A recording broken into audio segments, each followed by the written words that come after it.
This is the Samsung Galaxy J1.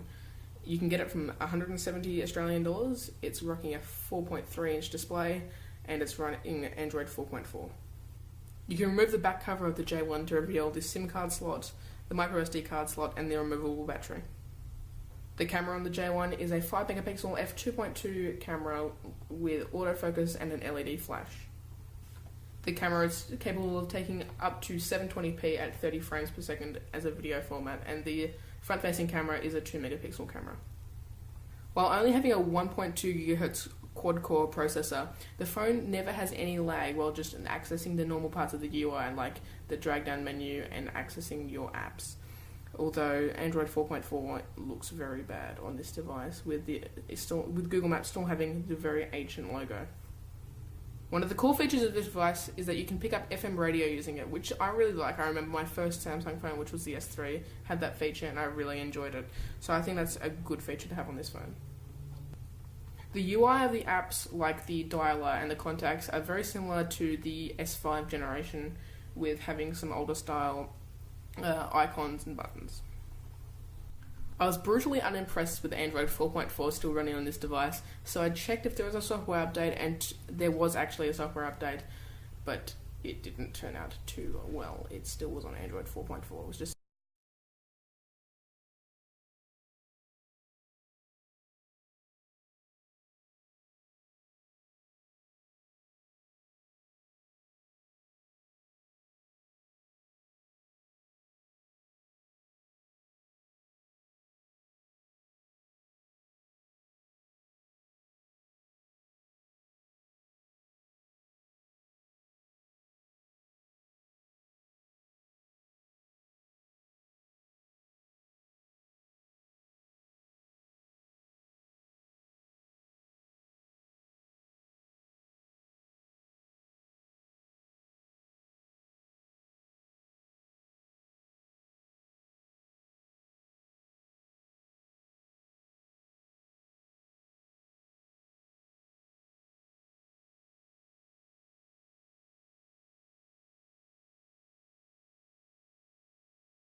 now to the specs of the device. It's a 1.2 GHz quad-core Cortex processor with 4 GB of memory and 768 megabytes of RAM.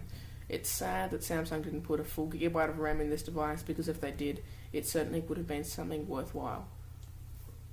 A welcome surprise to this device, which shouldn't be a surprise, but it has a headphone jack, so woo! We're not Apple. The screen on the J1 Ace is slightly depressing given what Samsung can pack into their other smartphone screens. It's a 480 by 800 pixel display with a pixel density of 216. This is depressing given the S7's screen density is over twice that amount, and the resolution is a 1440p resolution, and it's a Quad HD panel. This is the HTC Desire 530 versus the Samsung Galaxy J1 Ace camera comparison. Both cameras can capture up to 720p video, but the HTC Desire 530 has an 8 megapixel sensor, whereas the Samsung Galaxy J1 Ace only has a 5 megapixel sensor. Here is a photo comparison between the two of the devices. The photo quality of the J1 was significantly worse than of the HTC Desire 530.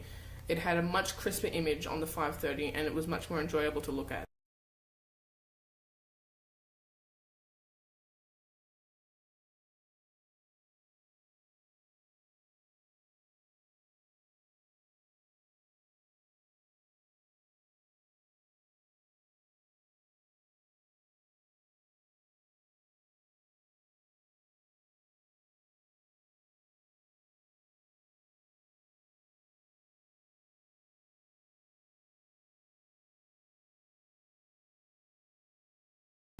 If you're going to buy the J1 Ace, we seriously recommend that you get a launcher. For instance, we put Nova launcher on here and it looks significantly better when we applied the Marshmallow icon pack to it. It just makes the whole thing look a lot nicer and a lot newer.